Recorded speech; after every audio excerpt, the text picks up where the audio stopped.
Alright, we're back. I wanted to try out the other character in this game, so let's get to it. I think all of our stuff from the previous round, carries over, so we got all our fancy gems. We got everything we need. We got 2 turntables and a microphone. You ever hear that song? There's a destination a little up the road, but singing during a Let's Play doesn't make for good commentary, so let's try to avoid that. So I think I've said pretty much all there is to say about this game in the last episode. Sorry, I gotta hold the mic a bit further away.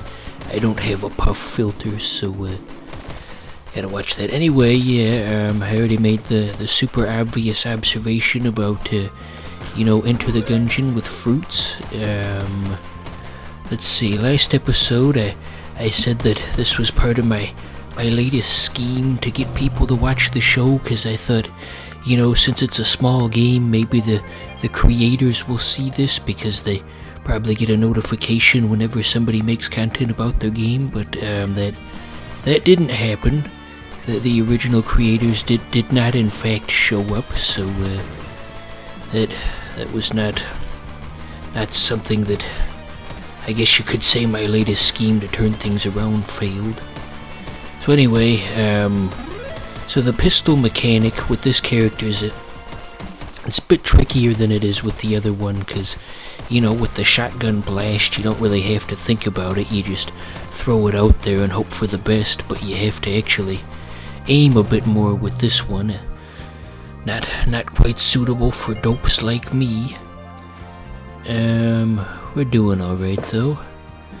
See, I'd say the other character is probably my preferred character out of the 2.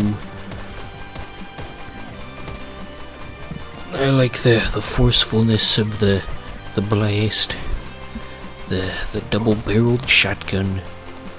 Wasn't there some fancy British nature documentary guy who gave some kind of speech about Doom and the double-barreled shotgun, and he was saying that for thousands of years, many people have considered the blah blah blah of fighting evil. They've considered prayer and spiritual hearing, but never before had anyone considered the simplicity of the double-barreled shotgun. That's out there somewhere. You can go find it on your own damn time. Okay, so we got the EXP power-up. That's probably the best one overall for the early stages of the game, because it leads to more power-ups, obviously. Good stuff. Here's just a random thought. Remember that scene in the Mr. Bean movie, the first one that is, where he was in the movie theater and it had the special seats that go up and down, and he snuck into the back room and he changed the amount of power going to the machines so the seats went up and down too forcefully, and they were throwing people around the room and everybody was screaming and freaking the hell out. And I don't really have anything to add to this other than just asking if you remember that scene, and it was a good scene, wasn't it? So much for taking advantage of that EXP power-up we picked up, huh? We didn't get to use it in the slightest. As previously mentioned, this character is quite difficult. So yeah, there were lots of good games that came in the bundle for this one. The bundle that also included this game, excuse me. I don't know how to talk anymore. Anyway, they had... I guess maybe there weren't that many, because I can't even seem to name them. I wrote down a list of maybe like 10 different indies I'd like to try, so those will crop up occasionally. You think the studio made anything else besides this game? Nothing that I've ever heard of. You think they have other parodies of popular games at the time aside from Enter the Gungeon? They could have what's another popular game that's unique? They could have This joke is not going anywhere, if you can even call it a joke. So let's just move on from that. You guys ever watch Arthur, like the cartoon? And I say, hey, what a wonderful kind of day. And you can learn to work and play and get along with each other. Hey! They focus on the teacher when he says that.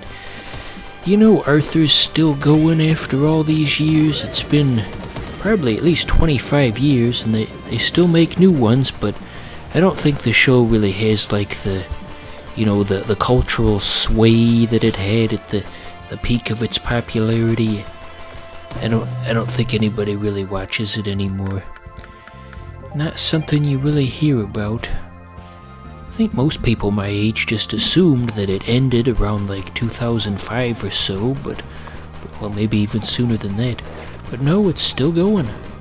And now they've got they're doing the animation in Flash, so it looks a bit more cheap, but I guess at least they can get the episodes out reliably without, putting a real strain on the animators' wrists.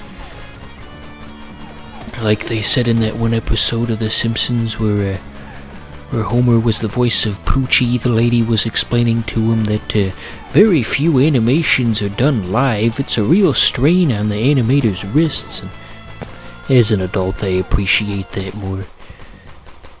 I feel like for kids who watch The Simpsons, at least with the older seasons, a lot of the jokes are just gonna kind of go over their heads, and it's not quite meant for them.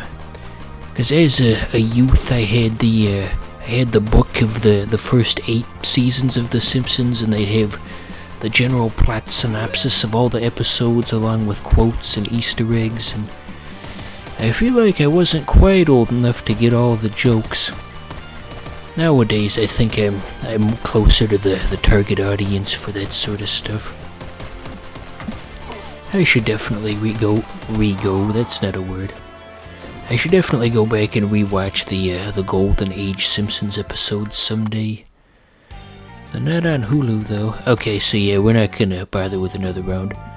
And just to be supportive of these indie developers, we're gonna look at the credits so these people can get their names out there. Surely this is gonna be the thing that helps them achieve fame and notoriety. I glance down at the view count for this video. I don't want to pronounce that one out loud because it kind of looks like a different word that you can't say. But we got Kevin Che, we got Aaron Machniak. I feel like the people on the credits section of Whose Line Is It Anyway, where they say all the credits out loud in a funny way. So I guess we just skipped a bunch of people so I could make that observation. Here we got the Kickstarter backers. I guess they get included in the credits. Not that many people backed this game apparently. That was only like maybe 10 or 12 people.